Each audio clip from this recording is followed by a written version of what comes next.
Hi, I'm Charles Wecker, and that is Dadgad tuning. So get a load of this.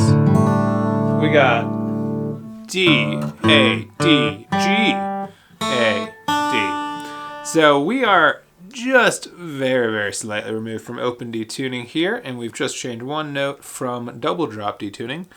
And that from the double drop D, that's the B strings now tuned down to A. And then from open D, the F sharp is tuned up to G. So why? Why does this exist? What's the point of having a open tuning that's also non-open tuning? Well, it is an open tuning technically because you are playing a D suspended 4. Everything is D and A except for G here, which is a 4th. And so why I really like this tuning is how easy it is to just turn everything into a 5th, basically. It's very drony.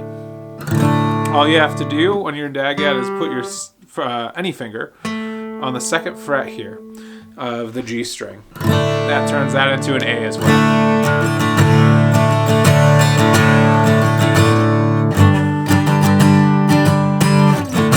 And it's super easy to move with the bars too. So you wind up with these very big, powerful 5ths across several octaves of your instrument. And with that in mind, so Dadgad tuning was very much popularized back in the 60s by this guy, Davy Graham, who's a British folk rock musician, or maybe just folk musician, but big influence on like Jimmy Page and stuff too.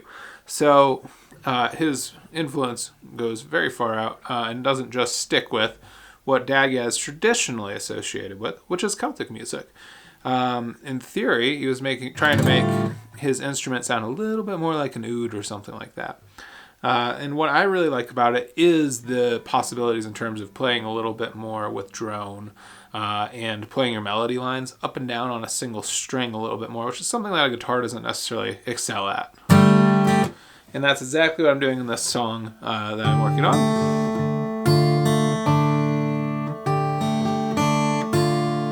All just on the high E string. I'm finger picking so I can grab a different string to drone. But let's say you want to use a pick instead. A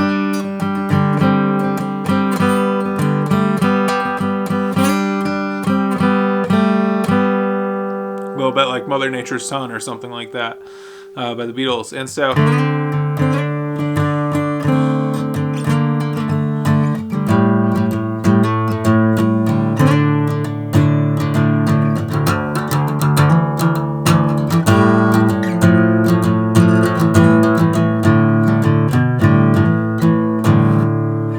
and that sounds pretty cool too, honestly. And so why does that sound kind of cool? Is because what you can do is move up and down the strings. That open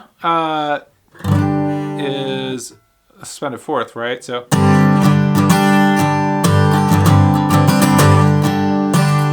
you can actually just hammer on, make some changes there. And what's so cool about a tuning like Dadgad is because it is open and the 4th is being displayed here, and we otherwise just have D and A, and that's your 5th. So it's mostly tuned in 5ths here, with this exception of the G. And so that G is what really makes this tuning interesting and allows you to have different sounds going on as well. Because if you took this down to F sharp, right, you'd be in an open D tuning, but if you took it down to F, you'd be in D minor. And so with that in mind, your tonal center is actually kind of ambiguous. You can kind of play in minor, you can kind of play in major, and you can kind of just mess around and figure it out. And that's what I think is the most fun thing about this entire tuning. So let me know if you have any questions about Dadgad. This is just a quick overview of it, a primer essentially. It's one of my favorite tunings to mess around with. I don't know if I've written a ton of great songs in it, but I've written a couple songs in it, including this guy. And like, it's really fun. So let me know if you have any questions. Let me know if, leave a comment below if you will. And like and subscribe, please, if you're enjoying it. I'll post a few more of these with alternate tunings as I'm working through them. I love alternate tunings. It helps me think about the guitar in different ways, helps me change up the way I think about intervals, but still using this instrument, which I think is really key. Very similar to like learning how to play a mandolin or something, where the intervals are different. And I think this is going to make you a better player if you're even just messing around a little bit with it. So the key shapes and the key things are, it's kind of an open tuning. It's not really major or minor though. But if you add this, it's all fifths on that second fret on the G string. It's all DNA from there. And same on any other chord you want to do. So that's a really cool thing. The drone is really interesting here.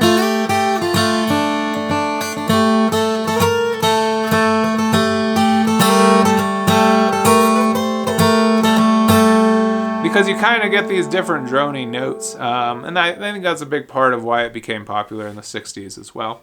Other cool thing, if you're just playing the bottom strings, it's just your power chords again, so quite easy to deal with and play in those different spots. So again, thanks for tuning in. I'll play you out with some strum stuff.